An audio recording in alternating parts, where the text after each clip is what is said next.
At a House Oversight Committee hearing on Thursday, Representative Jamie Raskin spoke about abortion. The Maryland Democrat spoke about voters in Kansas choosing to keep abortion in their state by 20 points. Raskin said that Republicans are quieter about abortion bans after the Kansas defeat.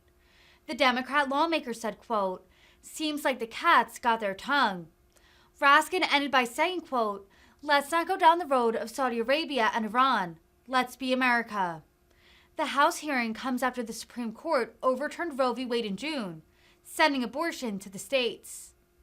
Mr. Raskin is recognized for 5 minutes. Thank you, Madam Chair. I've heard our GOP colleagues for many years now saying essentially what the ranking member said when we started this morning, that fetuses are human beings and deserve the right to life. The necessary implication is the position that the anti-abortion movement has taken aggressively for decades, which is that there should be a total ban on abortion rights in America without any exception for rape or incest. After all, as they always point out, the fetus is still a human being, even if it is conceived as the result of a gang rape of a 13-year-old girl or an incestuous rape of a teenager. The most intellectually consistent Republicans, like the GOP candidate for governor of Pennsylvania, have said that women themselves should be charged with murder for having an abortion at 10 weeks, for example, which is what the Pennsylvania Republican gubernatorial candidate said.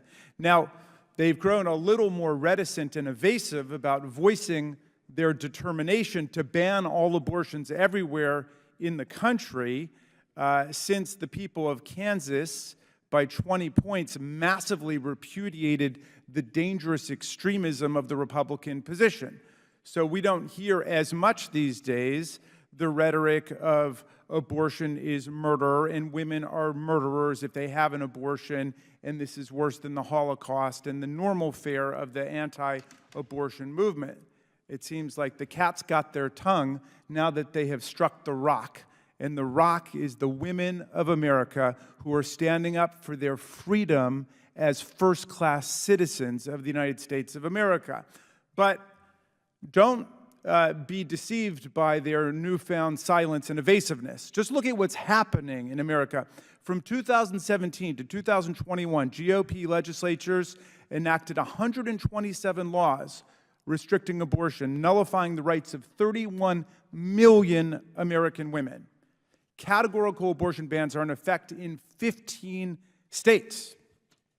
Since 2021, Republicans in Congress have introduced 52 bills to ban or restrict abortion nationwide, including 16 calling for criminal prosecution of doctors and nurses, and 4 targeting a woman's ability to travel across state lines for purposes of accessing perfectly lawful health care in the destination jurisdiction. But that's all they've been able to do so far. Their proposal to ban abortion nationwide would strip reproductive freedom from nearly 64 million American women. Let's look at a map of where we are now in terms of their ability to take abortion rights away from women. If we could put up that first map. So if you look at the dark red, the maroon states, those are states where the dangerous extremists in the Republican Party, who are now running the party, have gotten their way, and they've been able to completely ban women's rights.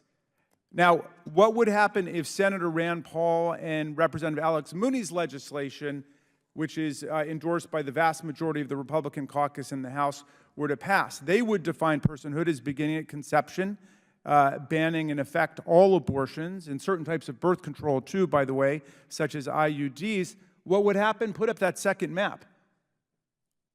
If you could put up the next one. Then abortion would be banned all over America. Ms. Fry, actually, Dr. Verma first, if they pass this legislation, if they're able to enact a nationwide ban on abortion, what will the effect be on the health care provided to America's women? Thank you for that question. We are already seeing a devastating healthcare crisis in this country, and it's hard for me to even fathom how much worse things are going to get in the setting of a national abortion ban. I have patients that seek abortion for all kinds of different reasons. We heard a beautiful story today of people that are diagnosed with terrible fetal anomalies and seek abortion out of love for that future child, for that pregnancy. I have people that are diagnosed with terrible medical conditions, people that seek abortion for all kinds of reasons. So And these essentially, people will not be these able to state get care. legislators and all the busybody theocrats in Congress who think they know better than the women of America are going to usurp that very private medical decision for women and for their families. Ms. Fry, what would a nationwide ban on abortion rights mean for the social and economic status of women in America? Will they be equal citizens under such a situation? Well, I think not, because they won't have the ability to control their bodies and their futures. And what we know is that access to abortion has been critical in the ability of women to make decisions about their lives and decide when they want to have a family and ensure their own economic stability and security. Madam Chair, let's not go down the road of Gentleman's time. Saudi Arabia and Iran. The Let's be gentleman's time. America. I yield back. The gentleman